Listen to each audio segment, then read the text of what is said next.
Os 7 hábitos das pessoas altamente eficazes, resumo completo Stephen R. Covey. Você é o autor da sua própria história. Entre o momento em que algo acontece com você e a sua reação existe um espaço sagrado, uma pausa invisível onde reside todo o seu poder de escolha. Stephen Covey nos convida a perceber que não somos vítimas das circunstâncias, mas arquitetos de nossas respostas ao mundo. A proatividade não significa simplesmente tomar iniciativa ou ser agressivo nos negócios. Significa reconhecer profundamente que somos responsáveis por nossas próprias vidas e que nosso comportamento é produto de nossas decisões conscientes, não das condições que nos cercam. Quando entendemos isso, deixamos de culpar a genética, os pais, o chefe ou a economia por nossos problemas e começamos a trabalhar com aquilo que está genuinamente sob nosso controle. O livro nos apresenta uma distinção poderosa entre o círculo de preocupação e o círculo de influência.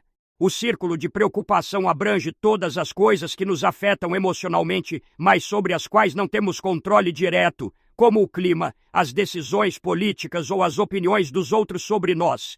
Já o círculo de influência contém aquilo que podemos efetivamente mudar através de nossas ações, nossas escolhas e nosso comprometimento pessoal.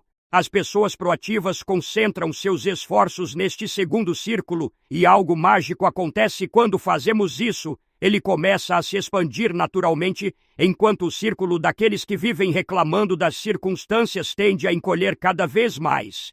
A linguagem que usamos revela profundamente se estamos operando de forma proativa ou reativa. Frases como "não posso fazer nada", "sou assim mesmo" ou "ele me deixa furioso" entregam nosso poder às circunstâncias externas.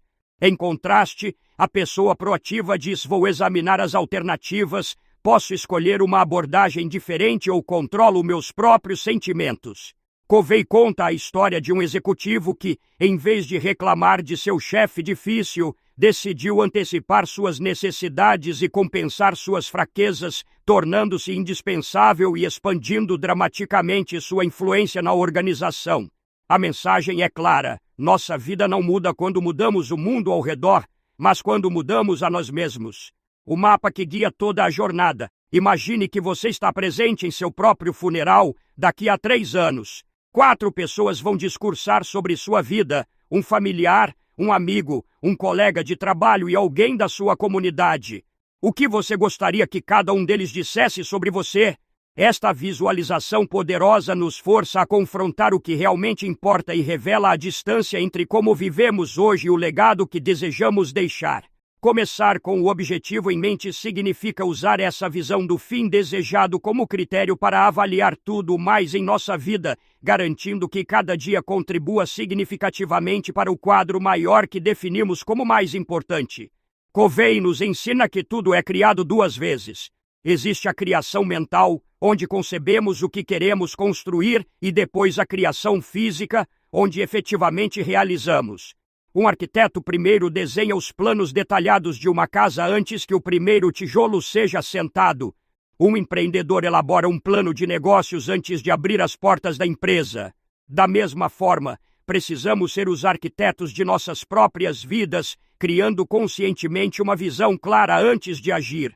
Quando não fazemos isso, permitimos que outras pessoas, circunstâncias ou nossos velhos condicionamentos escrevam o roteiro de nossa existência e acabamos vivendo os sonhos de outros em vez dos nossos. A ferramenta mais poderosa para este hábito é a declaração de missão pessoal, uma constituição interior que expressa nossos valores mais profundos e nossos propósitos fundamentais. Esta declaração não é escrita em uma tarde. Ela emerge de semanas ou meses de introspecção, questionamento e refinamento. Covey sugere que nos perguntemos continuamente o que queremos ser e fazer na vida, identificando os princípios corretos sobre os quais construímos nossas escolhas.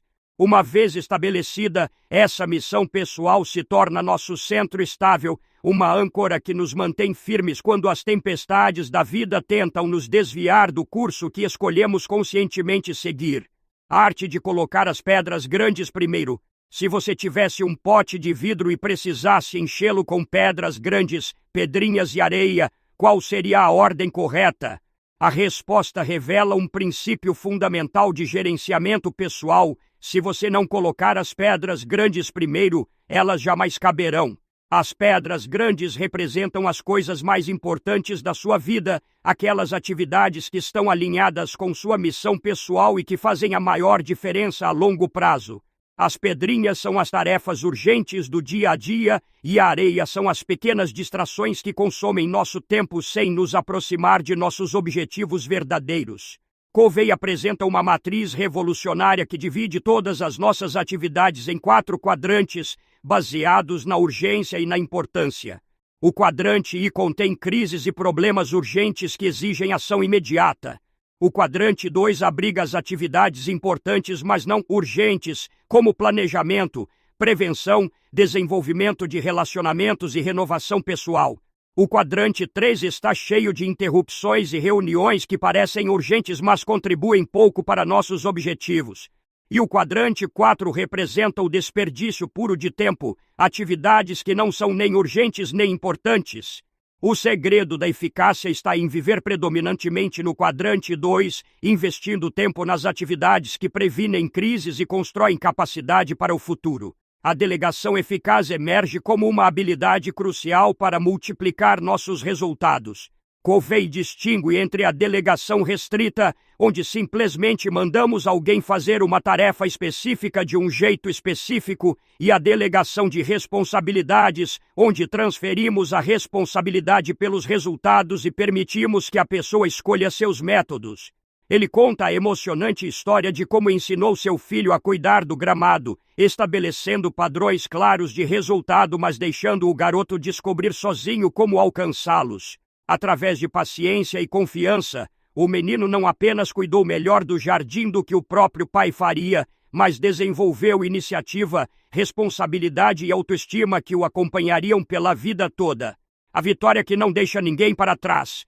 Vivemos em uma sociedade obcecada pela mentalidade de escassez, a crença de que existe apenas um bolo finito e que, se alguém ganha mais, necessariamente sobra menos para os outros. Esta visão estreita nos coloca em competição constante, transformando cada interação em uma batalha onde alguém precisa perder para que outro ganhe. Covey nos apresenta uma alternativa revolucionária, a mentalidade de abundância, a convicção de que existe o suficiente para todos e que o sucesso de uma pessoa pode, na verdade, criar mais oportunidades para as demais.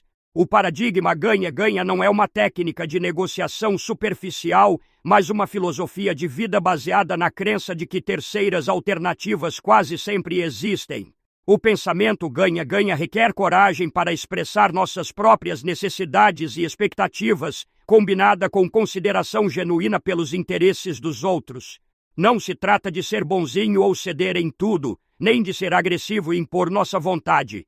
É a maturidade de buscar soluções que beneficiem todas as partes envolvidas, reconhecendo que relacionamentos de longo prazo são mais valiosos do que vitórias de curto prazo.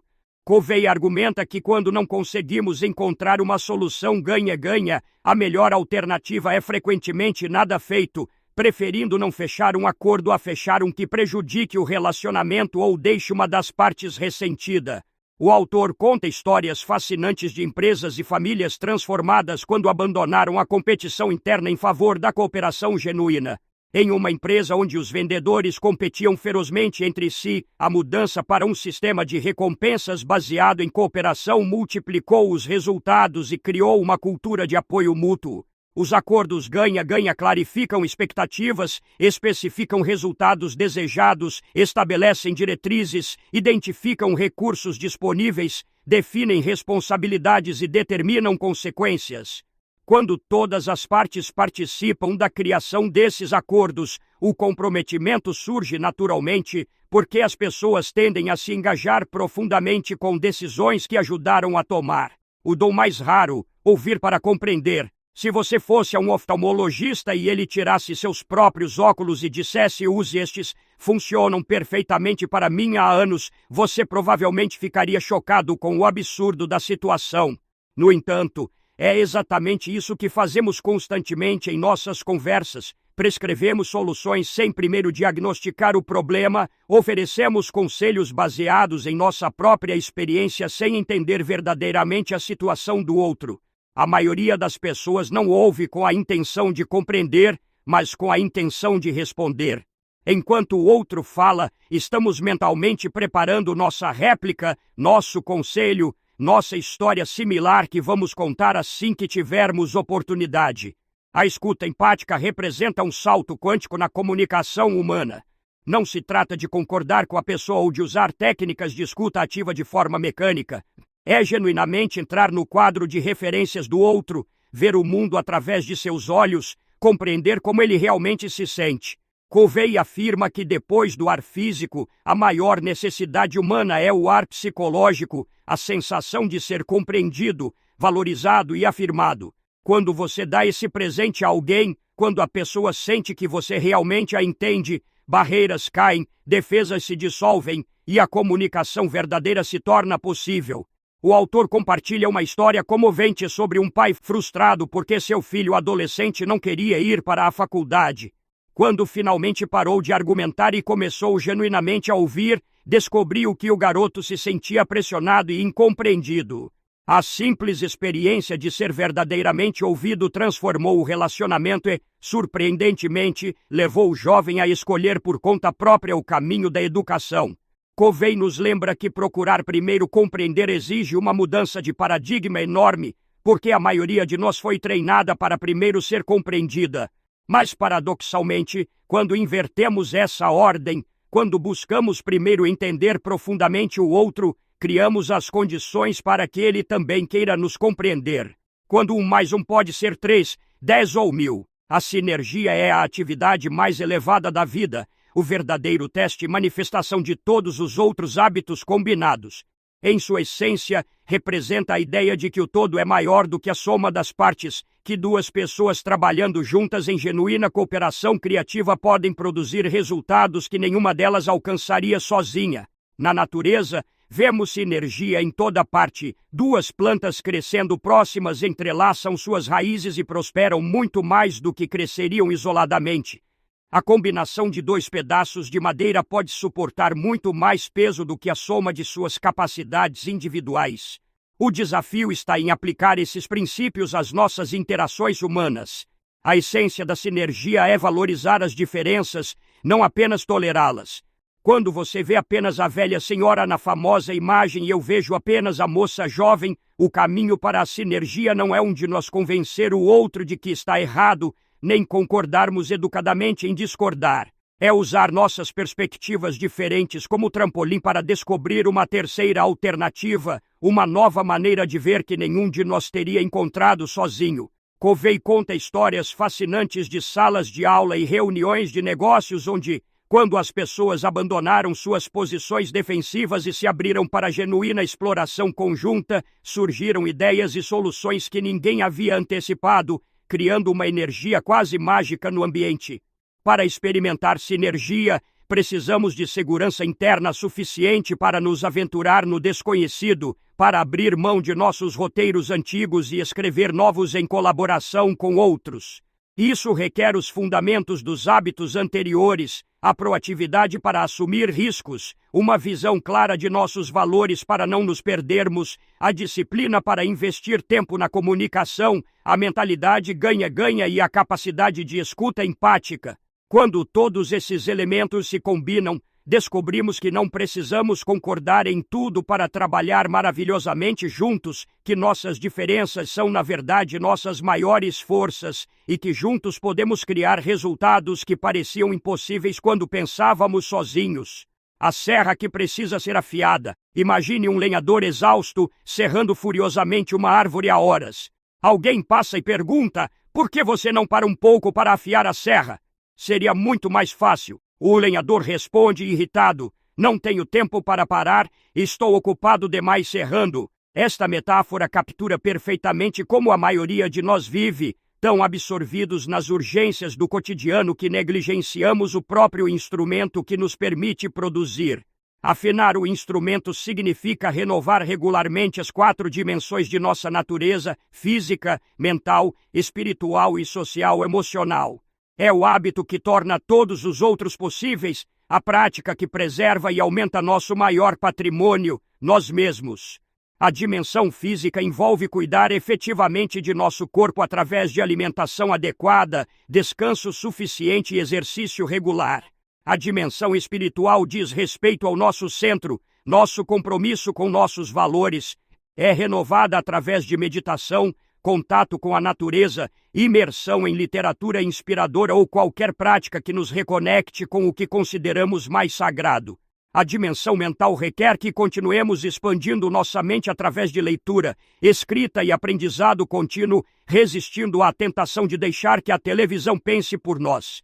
Covey recomenda ler um livro por mês como mínimo, gradualmente aumentando para um por semana, escolhendo obras que desafiem nossos paradigmas e expandam nossos horizontes. A dimensão social emocional é renovada através de nossas interações com os outros, praticando os hábitos da vitória pública em nosso dia a dia. Diferente das outras dimensões, esta não exige tempo adicional separado. Podemos praticá-la em cada encontro, cada conversa, cada desafio interpessoal que enfrentamos. Covey nos convida a dedicar 1 hora por dia ao que ele chama de vitória particular diária, dividida entre as dimensões física, espiritual e mental. Este investimento, ele garante, aumentará dramaticamente a qualidade de todas as outras horas do dia. A renovação é um processo de espiral ascendente que nos leva continuamente a níveis mais elevados de crescimento, capacidade e contribuição, garantindo que nossa serra esteja sempre afiada para os desafios que ainda virão.